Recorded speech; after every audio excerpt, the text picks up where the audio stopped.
بسم اللہ الرحمن الرحیم۔ نبی آخر الزمان سید الاولین والآخرین رحمت دو عالم صلی اللہ علیہ وسلم کو اللہ تبارک و تعالی کی طرف سے رحمت للعالمین کے لقب سے سرفراز کیا گیا۔ آپ کی رحمت بھری تعلیمات انسانوں کے لیے بھی ہیں، جنات کے لیے بھی ہیں، فرشتوں کے لیے بھی ہیں، حیوانوں کے لیے بھی ہیں، چرندوں پرندوں کے لیے بھی ہیں، کائنات کی ہر مخلوق، ہر چیز کے لیے۔ یہ تو نبوت کے بعد تعلیمات سامنے آئی۔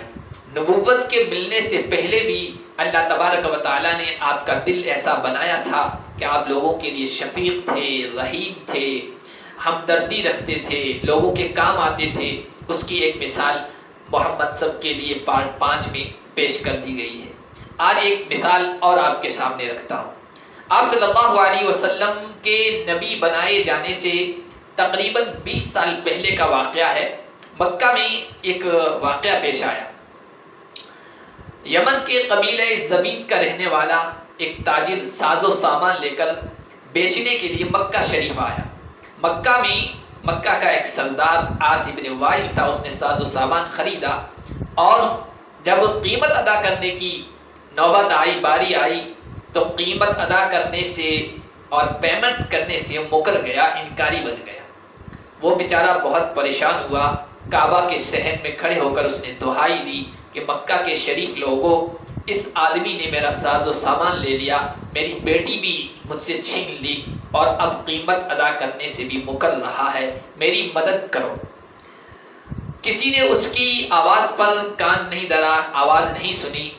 وہ اس کے بعد قبیلے بنو عدی، بنو مخزوم، بنو جمح کے پاس گیا اور ان کے سامنے اپنی فریاد رکھی، ان کو داد رسی کے لیے بلایا، اپنی مدد اور نصرت کے لیے بلایا۔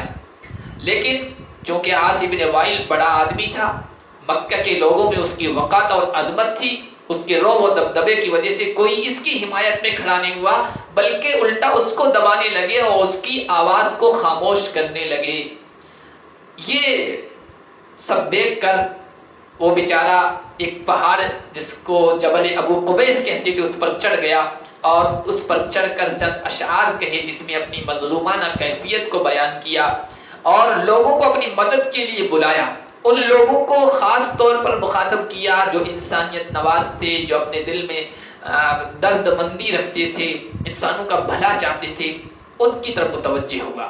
چنانچہ اس کی آواز کا اثر ہوا اور حضور صلی اللہ علیہ وسلم کے چچا زبیر بن عبد المطلب نے اس کے لیے دوڑ دھوپ کی، کوشش کی، لوگوں کو توجہ دلائی کہ اس کو اس کا حق دلایا جائے۔ لوگ عاص بن وائل کے پاس گئے، اس کو مجبور کیا کہ حق واپس کیا جائے۔ عاص بن وائل کہنے لگا کہ یہ لڑکی لونڈی ہے، باندی ہے، جو میں نے اپنے مال سے اس سے خریدی ہے، میں نے کوئی اغوا نہیں کی ہے۔ زبیدی کہنے لگا خدا کی قسم، اس کعبہ کی عظمت کی قسم کھا کر میں کہہ رہا ہوں کہ یہ میری بچی ہے، اس نے مجھ سے چھینی ہے اور اس نے میرا مال بھی لیا ہے اور قیمت ادا کرنے سے مکر رہا ہے، انکار کر رہا ہے۔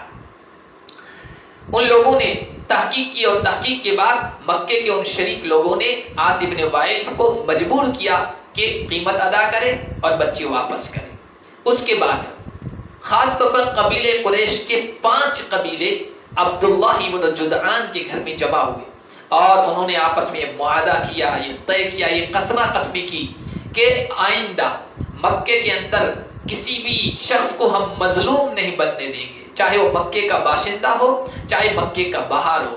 اور اشعار پڑھے، اس میں کہا کہ جب تک سمندروں میں ایک قطرہ پانی باقی ہے اور ہرا اور ثبیل پہاڑ اپنی جگہ پر قائم ہیں، تب تک ہم مکے میں کسی شخص کا حق ہضم نہیں ہونے دیں گے، کسی کا حق دبانے نہیں دیں گے۔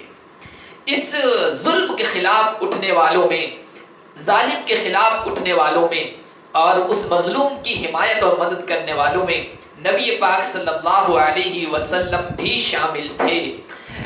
مرتبہ رسالت پر فائز ہونے کے بعد، نبوت کے عظیم مقام پر فائز ہونے کے بعد بھی اللہ کے نبی صلی اللہ علیہ وسلم فرمایا کرتے تھے کہ لقد شہدت فی دار عبداللہ بن جدعان حلفا ما احب ان لی به حمر النعم ولو ادعا به فی الاسلام لعجبت، کہ زمانہ جاہلیت میں نبی بنائے جانے سے پہلے عبداللہ بن جدعان کے گھر میں ایک معاہدے میں شریک تھا وہ معاہدہ یعنی مظلوم کی مدد اور ظالم کے خلاف اٹھ کھڑا ہونا ظلم کے خاتمے کے لیے، یہ میرے نزدیک اتنی اہمیت رکھتا ہے کہ کوئی سرخ اونٹ جو سب سے زیادہ قیمتی چیز تھے عربوں کے نزدیک مجھے دے، اس کے لیے بھی میں تیار نہیں ہوں۔ اور اگر آج اسلام آنے کے بعد، نبی بنائے جانے کے بعد بھی اس طرح کے معاہدے کے لیے، مظلوم کی مدد کے لیے مجھے بلایا جائے تو میں فوراً لبیک کہوں گا۔ اللہ کے نبی صلی اللہ علیہ وسلم کی رحمت و شفقت تھی کہ اس وقت بھی، نبوت ملنے سے پہلے بھی، ظالم کے خلاف کھڑے ہوئے،